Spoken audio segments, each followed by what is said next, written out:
Hey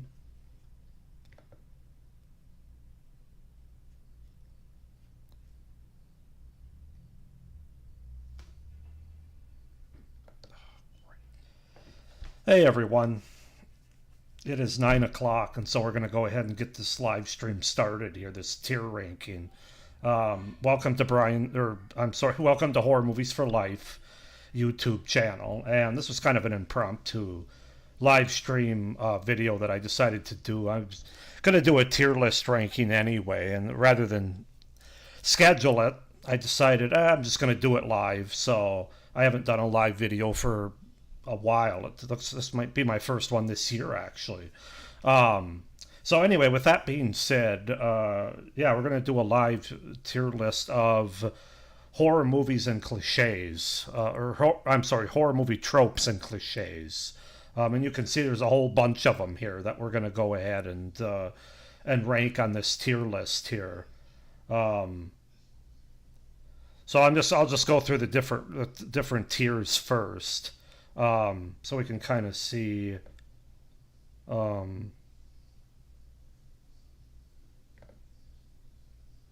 Oops, that's not what I wanted to do. So the tiers rank from I need it, which that's like A tier, God tier. This could be fun, would be A. I'll tolerate it is kind of B, C, I guess. Lazy bullshit, that's D, and then let it die would be F, of course. Those are tropes or cliches I'd like to see go away. Obviously, this is just my personal opinion. If you actually like these tropes and cliches that I don't, or vice versa, so be it. That's what makes the world go around. Um, so with that being said, I think I'm just going to go ahead and get started. Normally I wait for people to join the live stream, but I don't have enough subscribers to do that really, as I found out last year. So, and obviously this is going to post to my channel anyway, even if you don't see it live. You can always watch it, going forward and comment and like and all that stuff, which hopefully you will, and maybe even subscribe if you haven't already.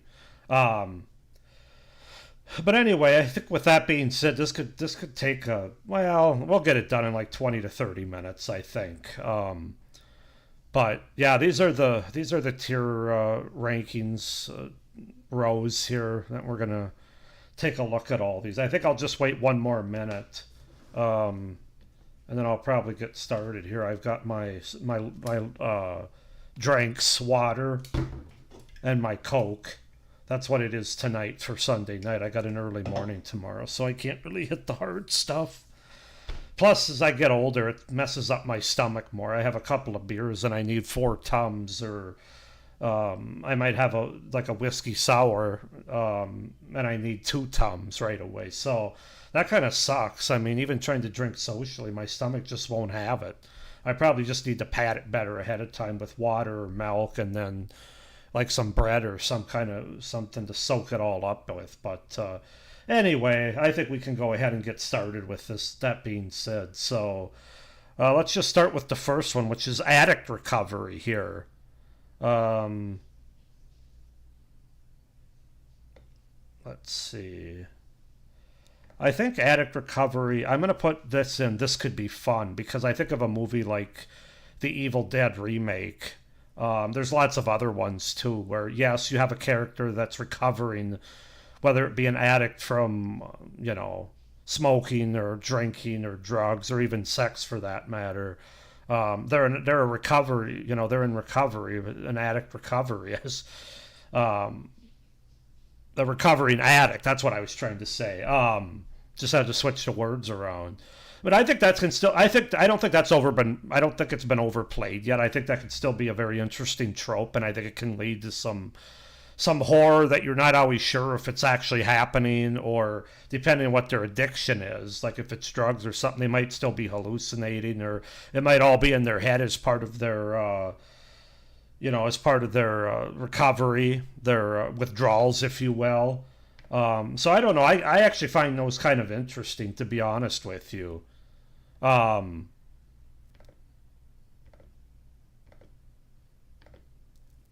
so yeah, I think addict recovery. I like this one. I don't need it, but I like it. So this could be fun. Now we go with alpha male fights, and I think this one also, I'm going to put it, this could be fun. Of course, they have the fight there between the high school jock boxer against Jason Voorhees from Friday the 13th Part 8, Jason Takes Manhattan. Probably one of the highlights of that movie, frankly, one of the few for me. Um, that yeah, it's but there's a lot of alpha male fights that happen in movies, of course. Different guys trying to take charge of a situation or a dire situation sometimes. Um, I don't know. I don't mind them. It's just, again, it's not a trope that I've seen overly played out where I'm sick of it or it's annoying or anything. Is it a little macho and all that? Yeah, but I mean, I don't know. As a guy, I don't mind it, especially if it can play into the plot of the horror somehow. So yeah, this could be fun for alpha male fights for me. Um,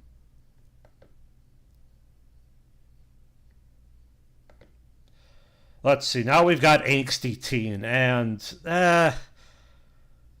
I'm torn on this one. I'm torn on this one because I'm going to leave it in lazy bullshit, but it'll probably be towards the top of that. So in other words, it'll be closer to all tolerated. It does get a little annoying, and it's especially in slasher movies. You always have the angsty teen. That's usually one, if not more, of the characters. At the same time, I've actually been around and known enough teenagers that's kind of how they are. So I mean, it's the fact that they use this in horror movies. It's not like they're making it up or anything. Now, not all of them are like that, of course. We shouldn't generalize any group, but angsty teen isn't my favorite thing in a horror movie, but it does have some placement in reality, I guess. It kind of grounds the movie a little bit for me because except if it's really over the top, like if they really go over the top with it. But then I would say but I'm going to leave it in lazy bullshit at the front end here because I don't seek it out, I don't love it, but I understand it, and it kind of makes some sense. So angsty teen, lazy bullshit. Anybody home? Oh yeah, this trope's been. Um, for me, I'm going to put it in all tolerated. I'm sure some people are more sick of it, but I think it's that age old horror question that trouble's a coming. It ain't going to be long before somebody comes out or there's some kind of supernatural element if that's the kind of horror movie you're watching. So it does kind of, in a way, you could say it's a bit of a tip off, like anybody home. And, usually when it's an empty house and you're in a horror movie, you know that something bad's going to happen, as I said. But I don't know. It doesn't annoy me. I still kind of like it with my horror. I don't love it. I don't need it, but I like it. And that's why I'll tolerate it in this tier ranking. Um, Now, the next one, Bitches Be Trippin'. I'm not exactly sure. I'm assuming that's like a kind of a. They're talking about women here. Bitches be because there's a picture of one. I'm not using the bitches word. Assuming that bitches be trippin'. I don't really know exactly. I guess that like the overbearing or the over helpful friend or the like the best friend, the BFF that's a little off or trying to control somebody's life or something. Um, I'm not really sure. Maybe somebody can comment down below exactly what. That must be a newer generation thing. I'm Gen X, so bitches be tripping. I have heard the phrase before, but I'm just trying to think of how it would play into a horror movie trope. I guess maybe it's like a lot of like you get your final girls or your main characters that are trying to tell you, especially in supernatural movies, that's where you get it a lot where they're trying to explain what's going on and it's not really believable and nobody believes them. So like they be tripping. Is that probably kind of what they're looking at here or how this is? If that's the case, I'll tolerate it. Because again, it's kind of like anybody home or even angsty teen. It's kind of realistic. I mean, when there's some kind of horror going on, whether it be somebody after you trying to kill people or a supernatural, even more so, like ghosts and stuff, you're going to sound kind of crazy because most people don't experience that or see it, and so if assuming that's what this means, like a final girl or a main character trying to a female, obviously, trying to explain the situation and explain why they need help, and why you got to help me against these aliens or these ghosts or this killer. Girl, you'd be tripping. That's probably the response you do get in a lot of, especially post 2000s horror movies and slashers like that. So I'll tolerate it again because it kind of grounds it a little bit. I can understand why people aren't going to believe and think that the gal is tripping. So I'll go ahead and put it there. So um, whoops.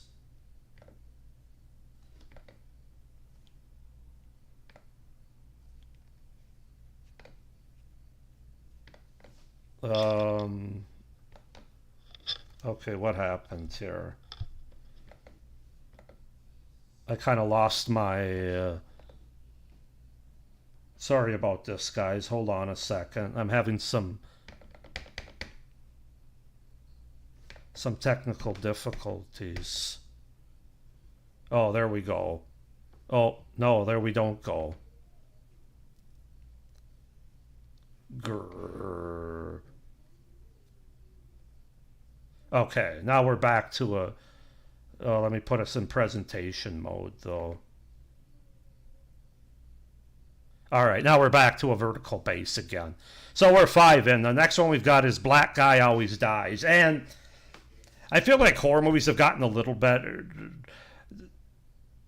I'm definitely going to put it in Let It Die. I was almost going to put it in Lazy Bullshit. I feel like movies have gotten a little bit better with this. This tended to be a trope more. Well, I guess they still did it in the 90s. And even by the time they did it in the early 2000s, it was part of the trope, though it was a movie like, American Pie. Well, not American Pie. But, those late 90s, early 2000s, Not Another Teen Movie is what I'm thinking of. Something like that. They kind of make fun of it, is what I'm trying to say. That started to happen in the late 90s, I would say. But back in like the 80s, the 70s, the 60s, and before, the black guy did always seem to die, whether it was at the beginning or at the end in the case of what they're showing here. And yeah, they let it die. Let's just go by the characters. Who gives a shit about the color of their skin or anything else about them? It should be based on character traits and how the character is written. As far as who dies in a movie and who doesn't. So yeah, that trope is definitely outdated. And like I said, I feel like movies, especially in the 2010s and after, have gotten better at that. There have been a few, I don't want to just say black, I would say minority characters that have lived throughout a movie. Again, when they do it now, it's more of they're kind of playing into the trope in more of a comedic fashion, at least in the ones that I've seen. So I am gonna keep it and Let It Die because I do think that's dumb that anybody would still do that. Calling an expert. Again, I think I have to tolerate it because if you're talking about paranormal or something, I mean, who else are you gonna call? It's kind of like when you have a demonic possession, you call in a priest or some kind of religious figure. If you have a paranormal event, like something like The Conjuring, you call in the paranormal investigators or, the experts. And so it kind of makes sense to me. I don't think it's lazy or let it die, but I also don't need it and I don't love it, but it's just kind of par for the course, I feel like. So I'm going to put that in, I'll tolerate it. Caricature cast. So I'm assuming in this one they'd be talking caricature cast. They're talking about having like the slutty girl cheerleader type, the jock, the nerdy guy who can't get with the girls and has a big crush on like the main final girl or whatever. That's what they mean, I'm assuming, by caricature class or cast. And even though I can have fun with it sometimes, it does get kind of old unless it's a movie like what's the one from Shudder from several years ago? The summer movie. Oh boy, I'm drawing a blank here. It's on the tip of my tongue. It's a horror comedy, I guess is the point I'm trying to make. And so that was funny to have the different caricatures in the cast. But I mean, for a regular straight up horror movie, it's lazy bullshit. I mean, you can actually, believe it or not, you can actually write some characters that don't fall into a a caricature of a cheerleader, a jock, a nerdy guy. I mean, believe it or not, there are people in the world that might fit into all those categories or none of those categories. So I think that's kind of an older cliche that I know we have fun with sometimes in horror comedies, and that's fine. But otherwise, for a straight up horror movie, that's just lazy bullshit. The characters are too important a lot of times. So, oh, car won't start. I guess I'm going to put it in lazy bullshit. It's not let it die for me, because I think sometimes there can still be some interesting moments or some interesting setups with that.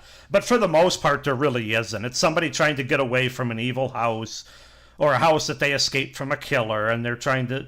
The car that that started and drove like 20 minutes before, all of a sudden they forgot to fill it with gas, or now sometimes the killer is smart. If it's a killer, if it's a slasher, they're smart enough where they might disconnect the battery or something. If that's the case, I would say it's on the higher side of lazy bullshit. Then almost all tolerate it. But if it has none of that, they don't reference any of that. It's going to be closer to let it die. If it's just one of those typical in the woods, the car was running a half an hour ago. I'm going to go escape into it and get out of here. And all of a sudden now it won't start, because of course if it did, they might get away and they won't get the end of the horror movie that you want. So again, I think they can kind of move away from it unless they have a really unique and sort of new premise to it for as far as the setup goes for a kill or something. But in general, it's lazy bullshit. Oh, my favorite, the cat scare. Is there a category after this that I could put this one in? Oh, man, I especially going through the 80s horror movies that I am as part of my overall 1980s horror movie review series. It seems like every single movie I watch, whether it's a slasher, a haunted house, a possession, you always got the cat scare. You always got the cat in the closet or in the garage under the car, or whatever the case might be, when one of the characters hears the noise, and they want the audience to believe that this might be the killer. And then it's a little cat jumps out, or a black cat sometimes, if they want to try to make it be more meaningful. I'm so over it, man. Let it die. I think, again, they're a little bit better with it nowadays, although I think it's still used. But they especially did it back in the 70s and 80s to the point of making me want to vomit. It was fine like the first 250 times that you did it, but they did it for so many decades. Just the cat scare. That's my least favorite trope, if I'm being honest about it. So yeah, nothing is going to go behind this one. This one is going to be wherever the end of Let It Die is, cat scare. That really shouldn't be a shock to anybody that follows my channel. Crazy religion. I'm going to tolerate it. As somebody that grew up, I wouldn't say overly religious, but I did go to church until I was confirmed at the age of 17. So I do have sort of religious roots, and I don't know, even though they've done a lot of crazy religious kind of horror movies, like the example they're using here, Midnight Mass, which is a show, but it's a great show. It's sort of that, it's not just having religion in a horror movie. I think when they say crazy religion, they're talking about the cult kind of religion with virgin sacrifices and cats and dogs living together, human sacrifices. A little Ghostbusters reference there for you, but I guess I'm not over it yet. I'll tolerate it. Again, a lot of them are probably going to end up in here because I like my different horror subgenres and stuff, and I don't want to just completely let it die, crazy religion, although it is fairly predictable, I'll give you that, but it's usually very culty. But sometimes there can be an interesting twist involved or something, so that's the reason, in good part, why I have it up and I'll tolerate it. Creepy dolls. This could be fun. I certainly don't need it. I'll either tolerate it or it's lazy bullshit. I guess I'm going to tolerate it yet because I still think it can be done effectively. Now, it has been done quite a bit, particularly the very first thing that comes to mind when I think of a creepy doll is the very first thing I think that was, the first creepy doll that was put out was in the horror anthology from 1945, Dead of Night. Of course, it's not a doll, though, so I don't know if that counts. It's like a a ventriloquist dummy. Are we counting dummies or is it just dolls? Um, because if it's just dolls, then it would be the Twilight Zone episode Living Doll. And that actually was a doll because it says Living Doll. So we can go with that. So, but I would say over like those 30 or 40 years from like the 60s, 70s into the 80s, obviously with Chucky as it shows there, to the 90s. But there's something about dolls that I do find creepy, particularly like when you get into more marionette kind of dolls or now, I haven't seen the Annabelle movies. I've heard they're pretty hit or miss. Like one is good, one is okay, and one's pretty awful. That'll have to be a series I probably do next year to figure out if that's true or not. But creepy dolls, it's not completely let it die for me. It's kind of right in the middle, which I hate to keep putting so many in the middle, but that's how I feel. Well, what did I just do? I gotta take a drink.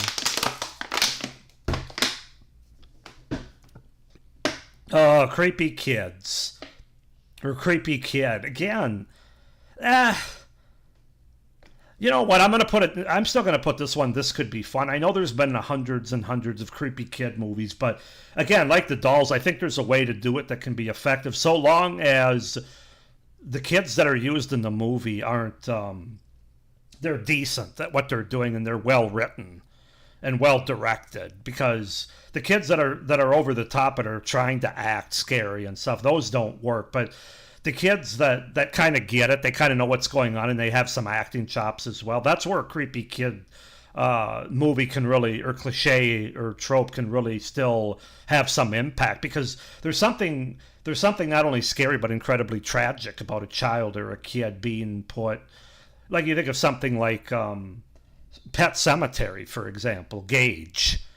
There's just something very sad about that at the same time as being really creepy and scary, that a kid could actually be trying to kill or harm people and animals or things like that. But it's also sad, and I think that kind of plays into it too. So I'm going to put this could be fun. I'm not just doing it to not put another one in All Tolerate, because I'm sure there'll still be many over here. But I do think creepy kids aren't fully tapped out yet. That's just my opinion. Creepy kid drawings, which is a little bit different. Sorry, I'll tolerate it. The Ring comes to mind.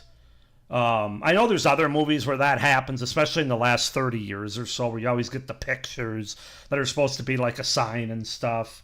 I kind of get it, and I prefer creepy kids over creepy kid drawings, though, because to me, I think that's kind of, in a way, it almost is lazy bullshit in terms of writing.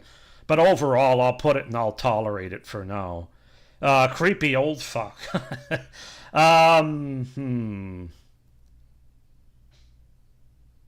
Maybe because I'm becoming one myself, but I kind of like the creepy old fuck that tries to tell the kids to you're fools and what are you doing here?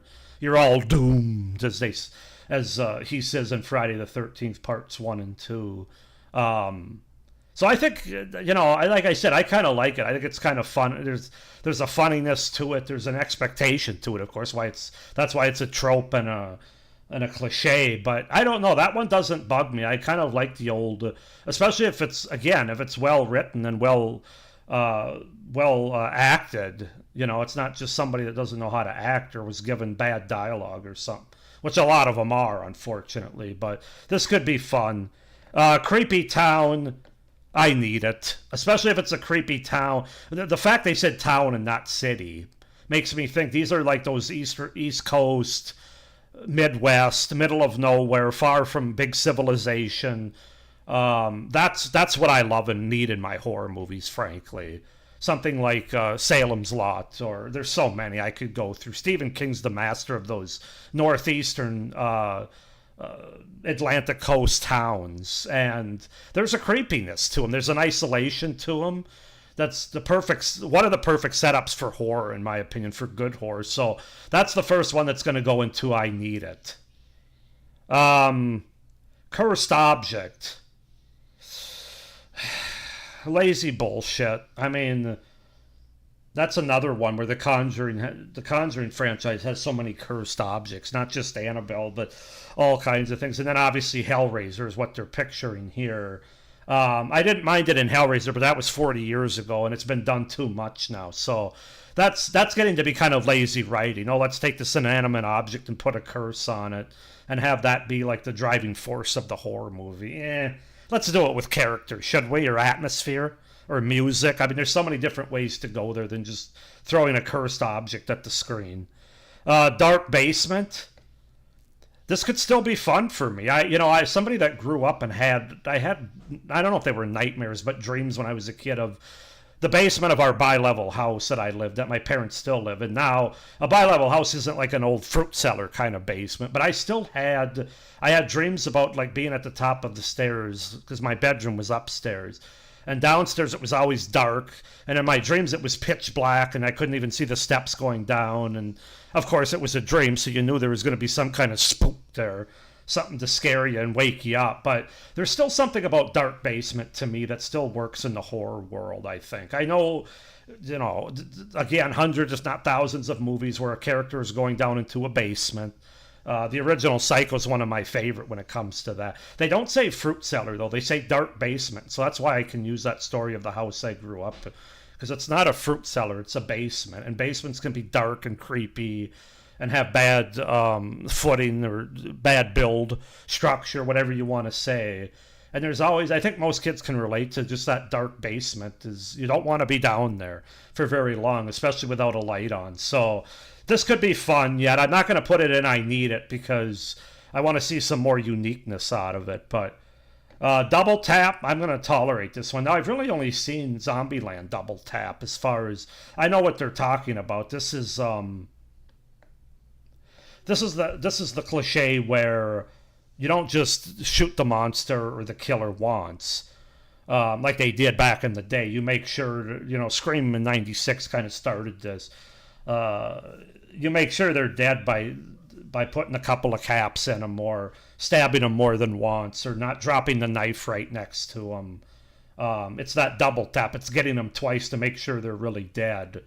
And you know what? Actually, I'm going to move this could be fun because from a comedy standpoint, I think it is pretty fun. And even some straight up horror movies yet. I mean, I still hate it and I still see it yet in modern horror movies where they'll stab a couple times, they'll even shoot a couple times, but then for whatever reason they'll drop the weapon on the couch or on the floor. It might not be right next to the killer or the monster or whatever, but they still do it, and that's the crap that bugs me the most and why I don't need it. But double tap is kind of fun and it is kind of necessary at this point in horror. So yeah, this could be fun. Dream fake out, lazy bullshit. Friday the 13th, the first four movies did this. The first three, I don't remember, but there's a lot of those early ones. And as you know from my channel, I'm not a big dream fake out fan. I've talked about the dream sequence when something is happening. Think of Jaws the Revenge when Ellen Brody goes for a swim early, like probably a third of the way through the movie, maybe. But there's been so many other ones throughout time then after that too. Yeah, not a fan of the dream fake out. Again, it's lazy bullshit. It's lazy writing. It's let's scare people with this dream sequence, but then show that they were just dreaming. It was just a sequence, which means there's no real stake. So why would I be invested? Now all of a sudden, now you've severed that cord a little bit with me to the screen because now I can't trust you. You kind of severed the cord, if you will, the umbilical cord, like Quentin Tarantino described a long time ago that the viewer of a movie has to the screen. It might not be completely unplugged, but it's severed when you do stuff like that. That's lazy bullshit. Those dream fake outs like that. Now we go to dumb characters. Um, of course, this is from Dumb and Dumber, which is not a horror movie, but we get the idea. It's almost impossible to say let it die because you're never not going to have dumb characters. I am going to say it's lazy bullshit, though, because I don't think characters need to be dumb in order for a horror movie to reach the 90-minute mark or however long you're trying to make it. I think there's lazy sometimes. I really do. Let's just make this person dumb. Yeah. I know better than to let it die. I know that's not going to happen. It's probably not even going to go away as lazy bullshit. It's probably, you're probably going to have to be up here with it. But I'm just, do they have to be that dumb? And I'm especially thinking about slasher movies, but even paranormal or haunted house ghost movies. It's just like, sometimes they act in ways that they're purposely directed or written to act, that there's no person in real life that would act that way. Now, again, I'm not talking about those moments where your life is in danger and you have to do whatever it takes to survive. I think a lot of us do talk smart then, but when we're actually up against it, we might not be the most rational, like a lot of us would like to believe that we would be. But I'm just talking about in general in horror movies. It doesn't have to be those red herring scenes or those big reveal, my life's on the line scenes, but characters are just dumb in general a lot of times in horror movies, and it's lazy writing bullshit again.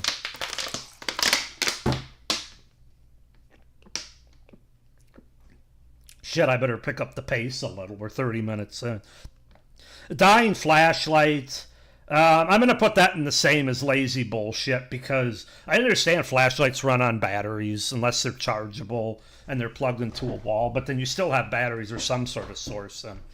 But the fact that they always die, like at the most opportune time for horror, down in the basement, the dark basement, once again, that we were talking about up here, that's just the car won't start, basically. It's another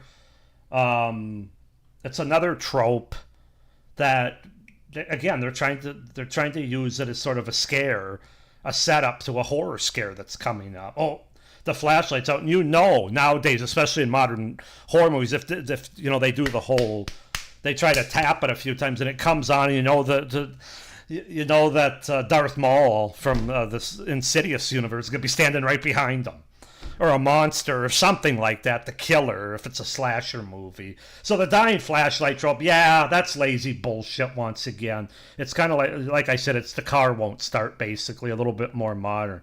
Found footage is going to go and I'll tolerate it. If you follow my channel, watch my videos, you know that I have a love-hate relationship with found footage. There's some really good ones, like the one pictured here. Also, As Above, So Below, the Hell House LLC, which I still think is one of the creepier horror movies in the last 20 years that I've seen. So found footage does have a place. They definitely oversaturated the market with it in the 2000s through the 2010s. There was like a 10 or 12 year period there where everything was found footage. I'm still not crazy about the VHS franchise when it comes to the found footage. Part of me almost wishes they were just anthology, but then what's the uniqueness to them? Then you can't call them VHS. So I kind of get it, but so yeah, it's got to go right in the middle. I'll tolerate it because it really depends on the filmmaker, the unique angle of it, and what they're trying to accomplish for found footage.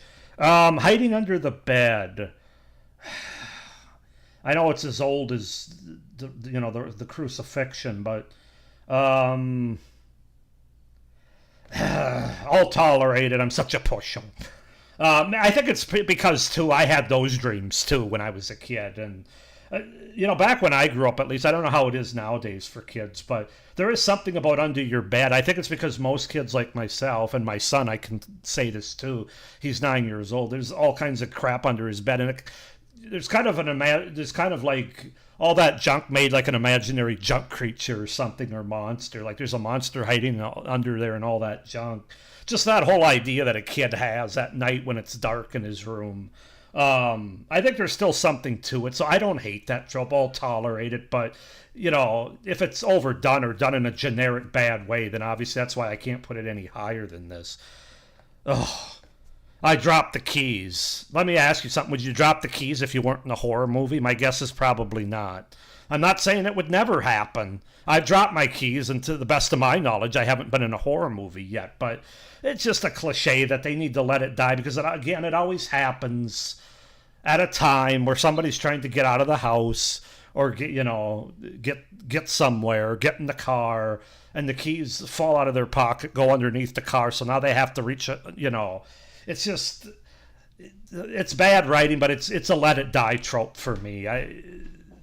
You drop the keys, my ass.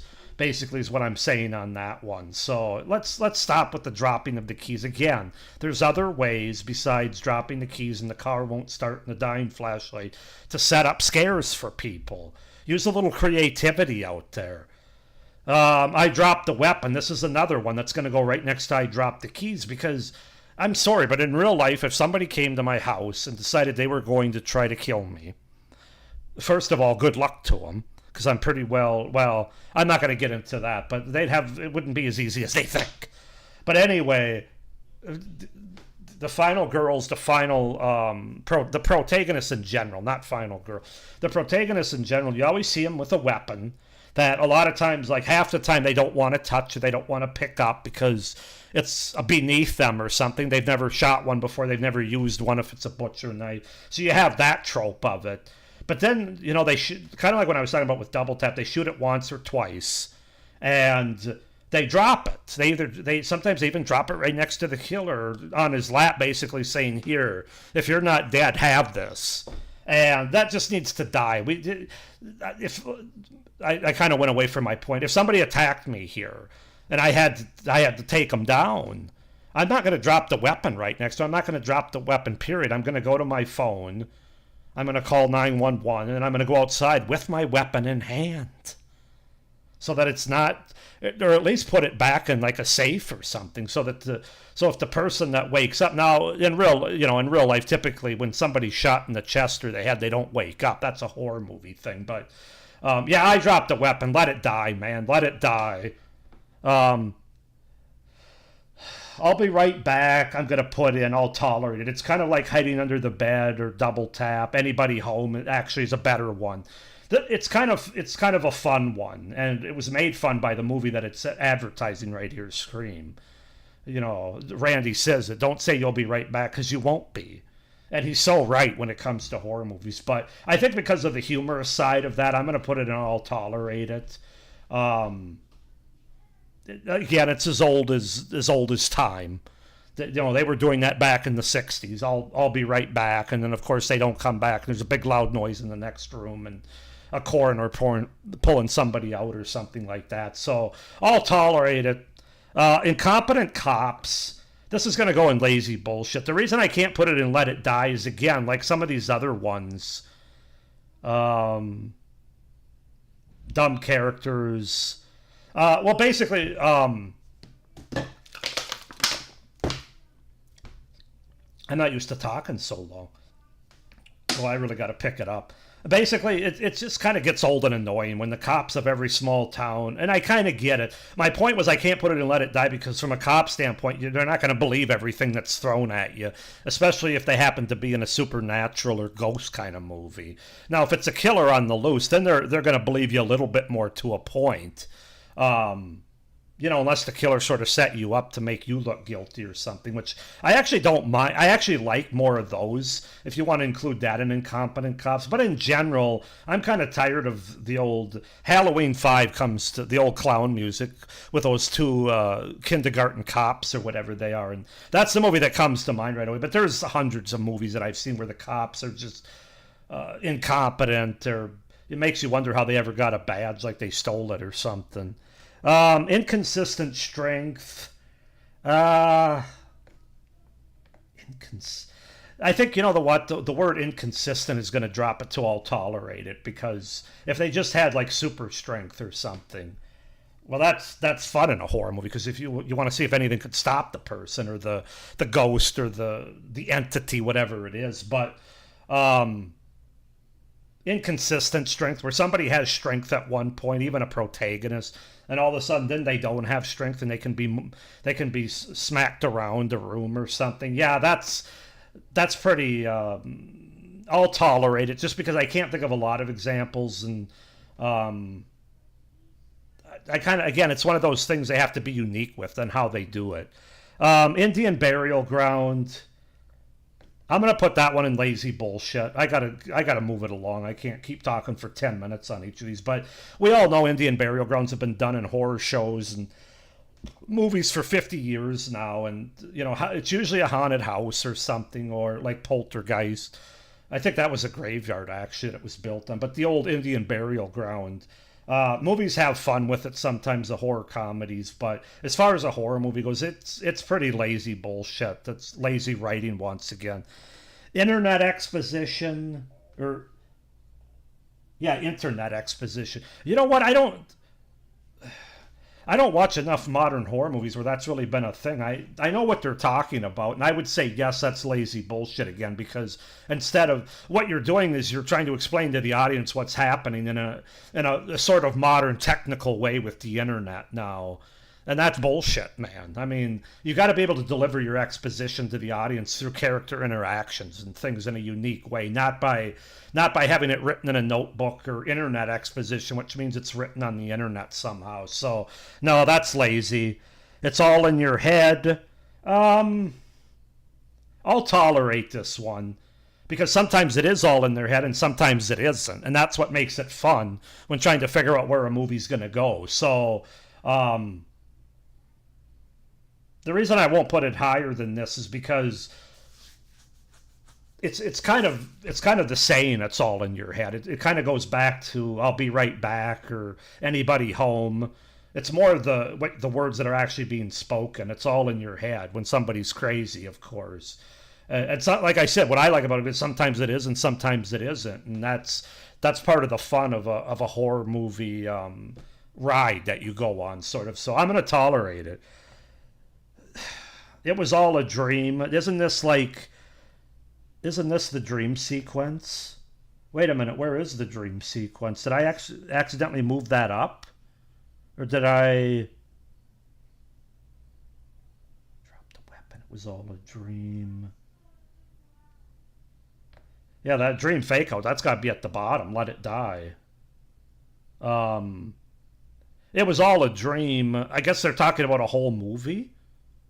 Or a whole. I keep thinking of Dallas in the shower scene, which is not horror, obviously. But I'm just not a fan of dreams and horror movies. I think it's too much of a cop out.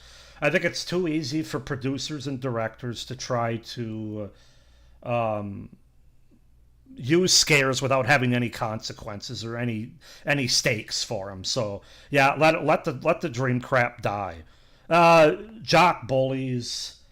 I'm going to put this in all tolerated again, and the reason for it is sometimes those jocks that bully the smaller guy or the nerdy guy, sometimes that plays into the horror movie. And sometimes it plays into it well, where the sort of weak guy or smaller guy sort of stands up for himself or gets a backbone, or something happens from a horror standpoint. They have to fight an entity or something, and then sometimes you always get the callback at the end where they come across the bully, and then this time they're dishing it out. And as somebody that was bullied in school, I still enjoy that. So it's kind of like evil speak a little bit, although those weren't jocks, those were army people in the service, but still, you get what I'm saying. So I'll tolerate it. I think there's a place for it. Jump scares. This is a tough one. I'm gonna start on my Coke now.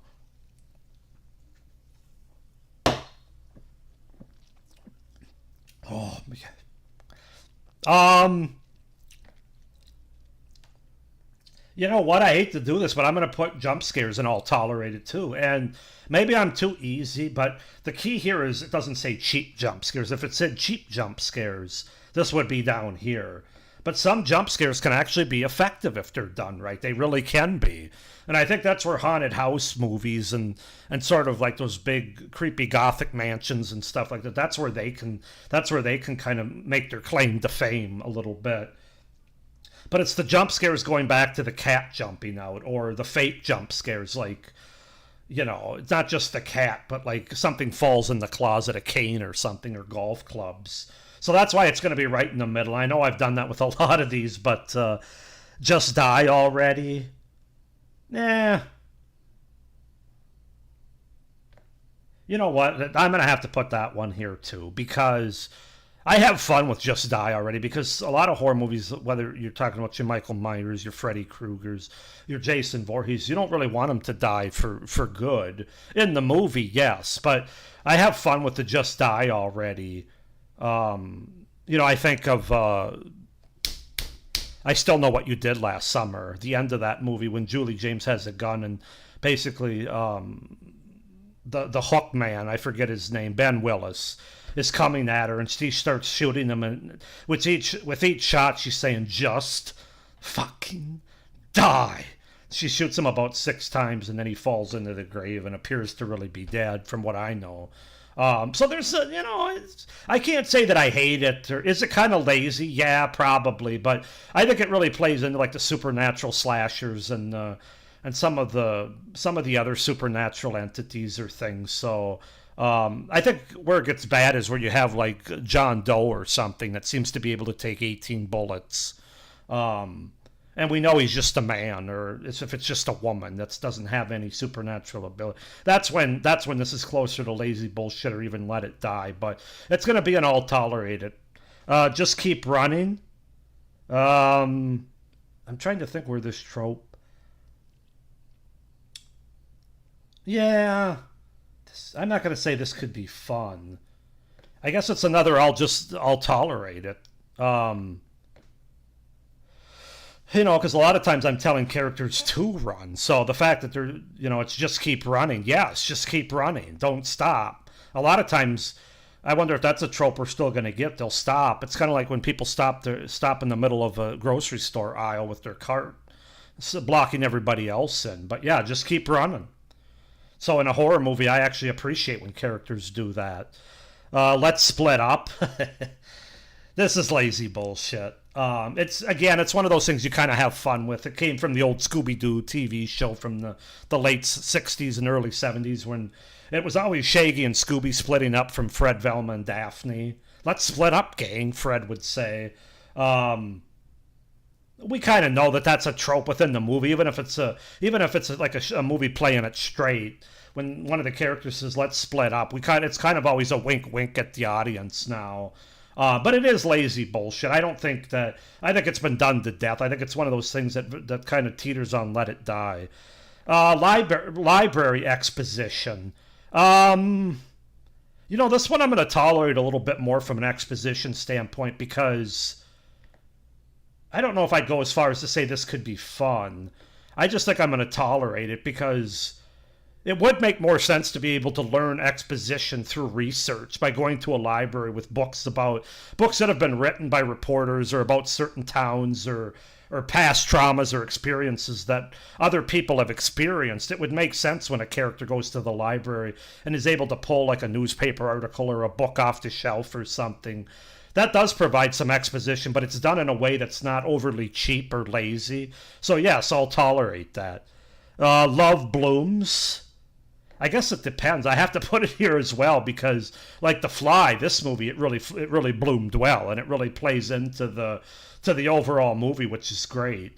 I'm not hugely big on like focusing too much on romantic relationships or having some sort of love story in a horror movie. I know they do that sometimes now with like Hard Eyes that came out, I know, earlier this year is one. I haven't seen it yet, but from what I've heard, it does that. So yeah, I guess I'd have to see more of it, but I'll tolerate it for now. I'm kind of a sucker for the mirror scare, if I'm being honest. This could be fun for me. Now, I haven't seen all the horror movies, so maybe like all the ones I haven't seen are the ones that use a mirror scare. I'm not sure, but this is something that doesn't bother me as much as it does other people, because I think genuinely,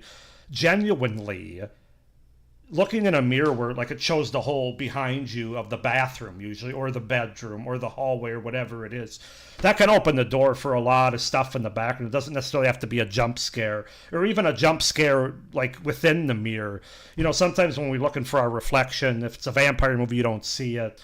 But if it's like a possession movie, you see it, but then all of a sudden your face starts to change. Those things. It doesn't necessarily need to happen within the mirror. It could be what it shows behind you. Like you see something scurrying past in the hallway or the bathroom or whatever. I think it can still be effective in that regard. So I'm going to put it in this could be fun. Moving into a creepy house. In a way, it's lazy bullshit. In a way, I'll tolerate it. But frankly, I like my haunted house movies. And even though a lot of times the premise is dumb, it goes back to it's buried under an Indian burial ground or something. I like creepy houses. What can I say? Whether they be creepy houses, creepy mansions, creepy sanitariums, whatever. It is cliche though when families move into a creepy house and they get a good deal on it. Nobody asks any questions till like 2/3 of the way through the movie when we're about to reach the reason for the horror in the movie. And so I'll give you that. But for me, because I actually like creepy houses and for a setting standpoint and atmosphere and things like that, this could be fun to me. But I understand the moving into it aspect that is very you know, very prevalent there. No service on your phone. I'm going to put this in lazy bullshit because, again, it goes back to dropping your keys or the flashlight going out in the dark basement or the car not starting. I get that there are a lot of times in real life where, depending on your phone service, you don't get service where you are. But in a horror movie, they do it way too much. It's like every time they go to like a house party or, you know, like in Haunt, for example, in a haunted house movie, it's always no service on the phone, always. So I'm gonna put that in lazy bullshit. That's more of a modern trope, I think. Nobody caring. I'm assuming this is going back to that nobody believes me. Nobody caring or nobody caring. No, caring. Okay, nobody caring. Again, I guess I have to put it in I'll tolerate it because I don't know the specific circumstances. I think sometimes there can be an isolation aspect that makes a horror movie more effective through nobody caring and not having anybody on your side or any help. So I'm not just totally going to dismiss it. At the same time, I can't say I necessarily need it. I guess I need to see more movies like that. Nobody believes the protagonist. That's kind of what I thought they were. I just kind of mentioned that. Again, there's part of me that wants to put it into lazy bullshit because it has been done to death. But there's also a realism to it, especially if we're talking about a paranormal, ghost, supernatural kind of movie. Because most people aren't going to believe you unless they're in on what you're seeing or hearing or actually experiencing. So because of that, I know I'm going to have 2 rows here of I'll tolerate it when I'm done, but that's where that one's going to have to go. Old footage exposition. This is kind of like the library, although it's going to be back of the library. The library makes a little bit more sense from an exposition standpoint. Old footage. How much old footage is sitting around? Not as much as there are library content from libraries, but I will accept the fact that there could be video recordings or film or something like that. They do a really good job of this in Sinister from 2012, for example. So I'll put it in I'll tolerate it. One last scare. One last scare. It's lazy bullshit. I almost put it in I'll tolerate it because, again, it's one of those things you can have some fun with in a horror comedy and stuff, but it has been done to death, especially once the 80s came. I'm trying to think if they did it a lot in the 70s, late 70s, but especially throughout the 80s and 90s, where there's always a one last scare, you know. And even though I don't hate it, I'm sorry, guys. No, yeah, I'll tolerate it. I'm sorry. I know I'm not sorry. I am gonna tolerate it. To each their own. Pet warnings. You know what? I'm actually gonna put this, and this could be fun because I like the idea that the pet has a connection not only to nature but to their owner, the person that's taking care of them, and that they're part of that horror. Not just something that gets killed off screen or something because they're in the wrong place at the wrong time. So I think pet warnings can actually be fun, and I don't think that's been played out to death. It makes sense. I think there's a purpose and a place for it. Premonition. Of course, Final Destination comes to mind. Is it lazy? No, I'm going to tolerate it. I can't quite say it's lazy. Again, it's one of those things. A lot of these that are in I'll tolerate it, it really depends on the specific movie and the movie director and producers. Because some of this stuff I've seen done well and some of it I've seen not done well. And that's why it's right in the middle, like the C plus to B minus here, I'll tolerate it. Premonition kind of falls into that. Because I do like the Final Destination movies, even though they did get a little repetitive after the first 5. They changed it up a bit in the 6th, which is nice. Red herring, again, I'm going to tolerate it. A lot of the giallos use those. The slasher movies use those. Um, but again, some of them do it really well, and some of them do it really poorly. And that's why I have to put it in I'll tolerate it. I'm not trying to live my life on the fence. I'm really not. But yeah, I don't know. I can't completely do away with the red herrings. Risky sex. So I'm assuming this would be like the Friday the 13th kind of thing here. Um, it's definitely not this could be fun. It is very cliched, but sometimes it depends. Here's another one. Risky sex. I'm going to put it in all tolerate it because it can play into the story. Now, and what they're showing here, which is the Friday the 13th remake, it's totally gratuitous and it's totally tropey. And it's probably closer to lazy bullshit with that movie. But it's part of the horror tropes, man. And it can have its place. Running from a car. I don't know. Are there a lot of them that runs from a car? I don't want to put another one in I'll tolerate it right now. I'll say lazy bullshit. Running upstairs, that's definitely lazy bullshit. Scream also touched on that trope. But yeah, running up the stairs. It's not let it die for me, but it is lazy bullshit. Sex equals death. This is actually more Friday the 13th than a lot of slasher movies. Sorry, got to do it, but I'm going to put it in I'll tolerate it because, again, it depends. Sharpshooter, going to have to go I'll tolerate it. Signature weapon. Now that's got to go and this could be fun. So long as it's not just a butcher knife, because that's been done by hundreds of slasher movies. And I guess the key is it has to be a signature weapon, like what Robert Englund has here as Freddy Krueger, or a machete, or something that's not. It's their signature weapon to identify them as the killer, if you will. So I'm going to say that could be fun yet. Sound giveaways hiding spot. Sound gives away. Oh, sound gives away. For a minute I thought they were talking about like a giveaway, like on the radio or something. So sound gives away their hiding spot. Yeah, that's lazy. In fact, do I want to put it in let it die?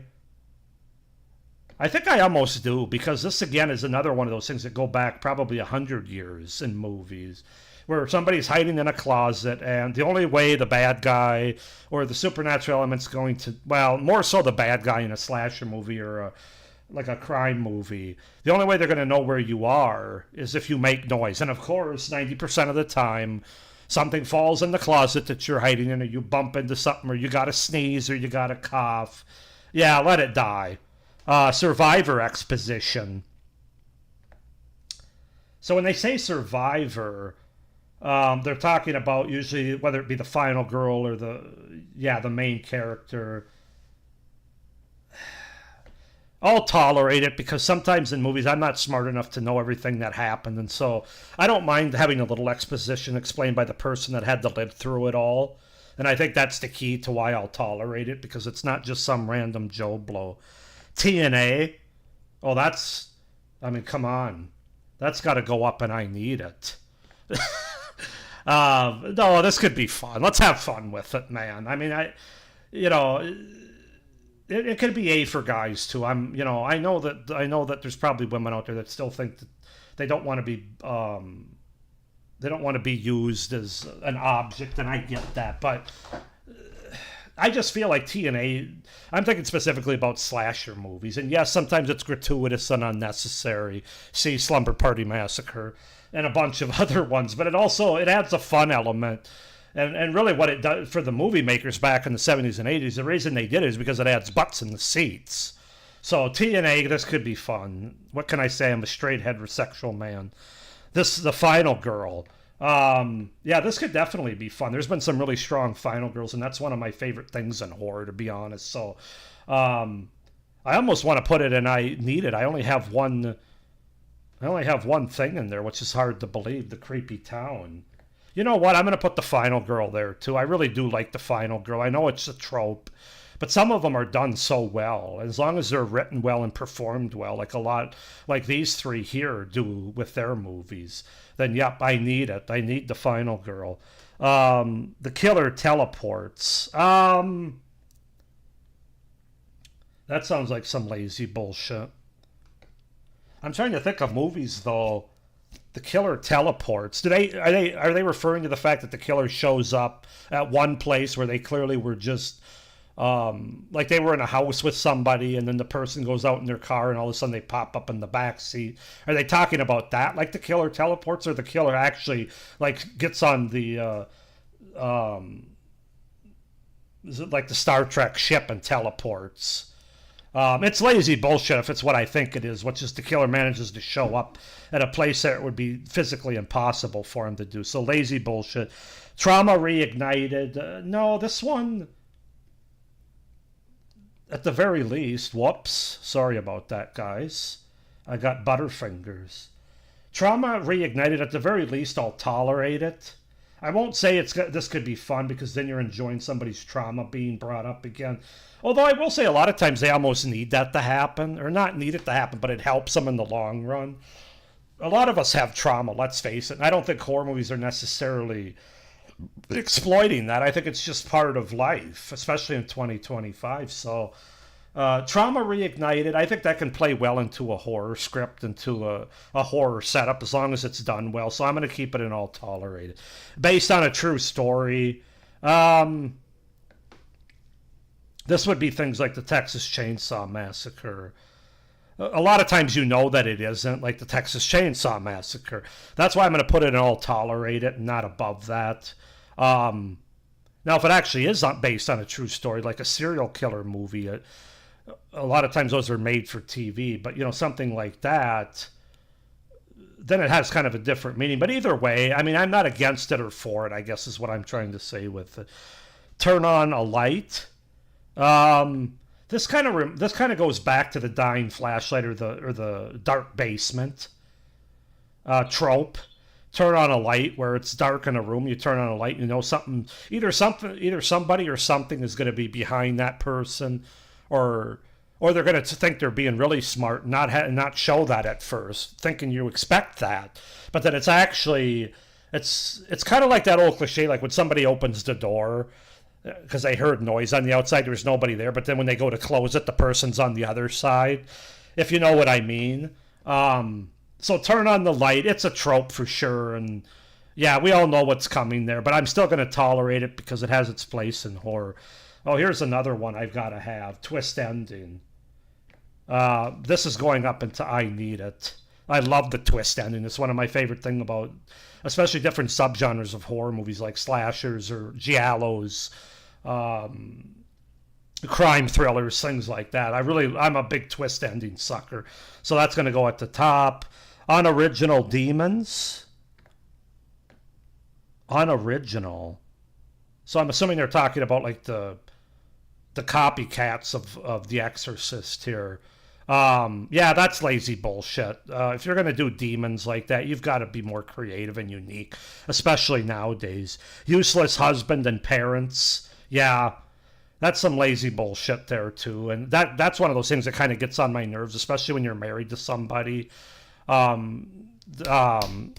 the movie? Orphan is a good example of this, where the husband just doesn't want to believe anything the wife has seen or experiencing.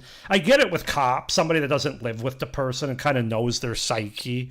But in this case, parents and a husband to a wife or a spouse in general, I mean, come on, man. That's just a way to fill more in the movie and make it so that the main character or the protagonist has more of an uphill battle. But I just don't buy it with a spouse especially, but even parents. You know the person too well to know that they just be making some shit up. Or not being willing to help that person when they're obviously in dire danger. What was that noise? This is another one that kind of goes along with Anybody Home or I'll Be Right Back. What was that noise? I'll tolerate it because, again, the reason that it's in the middle is because it could either go this way. what was that noise? Oh, hey, it was the cat scare. Then I let it die. Or it could be what was that noise, and they do a unique and creative way of setting up the next scare, the part of or that part of the horror. It's also got a little fun tropiness to it in certain horror comedies, so I'll tolerate it. And then the final one we come to is you got a purty mouth. um, that's not fun. Will I tolerate it, or is it lazy? I'll tolerate it. It's probably more just because of my experience. I haven't seen a lot of movies with this trope. Obviously, they're talking here about the Wrong Turn movies, it looks like. Somebody can correct me if I'm wrong on this. But anyway, so yeah, you can see the majority are right in the middle with all tolerated. I know I'm easy. But I do have quite a few lazy bullshits and about 6 let it dies, 7 let it dies, and then 3. So what do I have? 2, 4, 6, 8, 10, 11, 14 that I either really need or are pretty awesome. But yeah, I'm pretty solid with these 3. Creepy Town, the final girl twist ending. This could be fun. Addict recovery, alpha male fights, creepy kids, creepy old fuck, dark basement, double tap. Mirror scare, moving into creepy house, pet warnings, signature weapon, and TNA. So I'm not going to go through all these, obviously. You can see what else I've got here. But this video has gone on over an hour, so I'm going to wrap this shit up here. But that's my tier ranking for horror tropes and cliches. I'd love to hear what you guys have, what you would change about this. This is out there. If you guys have tier maker, you can find this particular or make your own tier ranking for this particular horror tropes and scares. But otherwise, just put down in the comments below if you have one that I have up here that you'd have down here, or vice versa, or if you kind of agree with what I have. I'd just be curious to hear what other people have to say when it comes to tropes and cliches. But with that being said, guys, I think I'm going to wrap this up. Thanks for watching or checking in, or after the fact watching this live video. It's going to be up on my channel forever now of horror movie tropes and cliches and my ranking of them here. Please like this video, hit the little notification bell, and subscribe to my channel if you haven't already. It would really help me out with future content on my channel. So with all that being said, thank you for watching. I hope you have a good week, but I also hope that you stay scared as always. All right, thanks. Bye.